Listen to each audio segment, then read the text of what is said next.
वार्तालाप।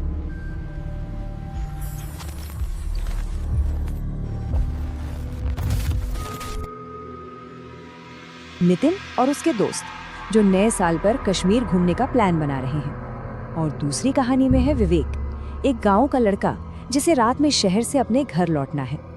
सुनने में तो दोनों ही बिल्कुल आम सी बातें लग रही हैं, है ना? लेकिन यही आम परिस्थितियां बहुत जल्द एक भयानक रूप लेने वाली हैं। और यहीं पर दोनों कहानियों में पहली और सबसे बड़ी गलती होती है। दोनों किरदारों को साफ साफ सलाह दी गई थी, खतरे के बारे में बताया गया था, लेकिन उन्होंने जानबूझकर उसे अनसुना कर दिया। नितिन का दोस्त है ध्रुव, वो उसे साफ साफ कश्मीर के छलावे के बारे में बताता है। वो कहता है कि यह एक ऐसी चीज है जो लोगों को अपने जाल में फंसाकर मार डालती है, पर नितिन वो तो इसे मजाक समझकर टाल देता है। और बिल्कुल ऐसा ही कुछ विवेक के साथ होता है। उसकी माँ उसे समझाती है कि रात में गांव का रास्ता सुरक्षित नहीं है, लेकिन थोड़ा सा समय बचाने के चक्कर में विवेक अपनी माँ की सलाह के खिलाफ जंगल वाला खतरनाक शॉर्टकट लेने का फैसला कर लेता है। अब जब चेतावनी को नजरअंदाज कर दिया गया तो कहानी अपने दूसरे पड़ाव पर पहुंचती है।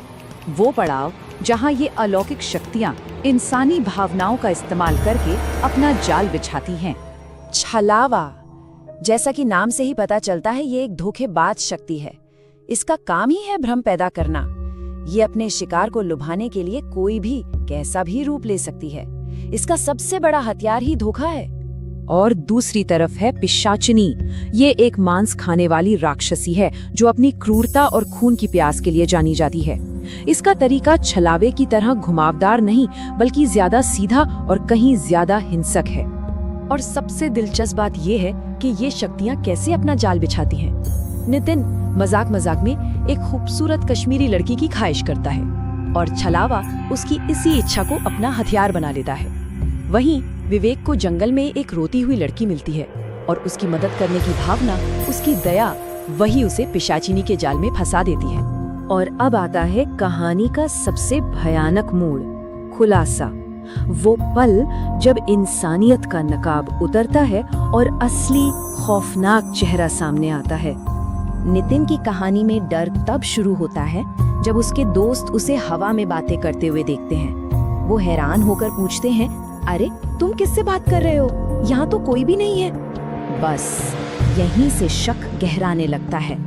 और फिर वो लड़की जिसे नितिन बातें कर रहा था, अचानक पलक झपकते ही उसकी आंखों के सामने से गायब हो जाती है। ये एक ऐसी घटना है जो बताती है कि कुछ बहुत बहुत ज्यादा गड़बड़ है। और फिर उस खामोशी में गूंजती है छलावे की आवाज। अब तो तुम समझ ही गए होगे कि मैं कौन हूँ। ये वो पल है जब नितिन के लिए वापसी के सारे रास्ते बंद हो जाते हैं। दोनों ही कहानियों में एक बात बिल्कुल एक जैसी है। जब असली रूप सामने आता है तो इंसान का चेहरा एक भयानक राक्षस में बदल जाता है, जिसकी आंखें लाल और काली होती हैं। ये आंखें ही उनकी असली पहचान जाहिर करती हैं। तो अब जब दुश्मन सामने है तो मुकाबला कैसे होगा?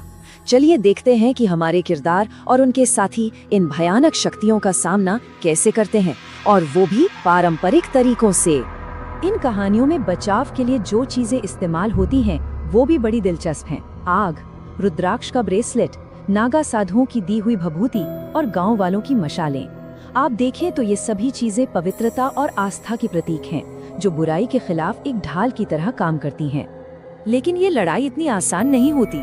पहले तो आग और रुद्राक्ष जैसी चीजों से कुछ देर के लिए बचाव मिल जाता है, लेकिन ये शक्तियां ज्यादा चालाक हैं। छलावा नितिन पर कब्जा कर लेता है और पिशाचिनी विवेक पर, और फिर वो उन्हें अपनों के ही खिलाफ इस्तेमाल करते हैं।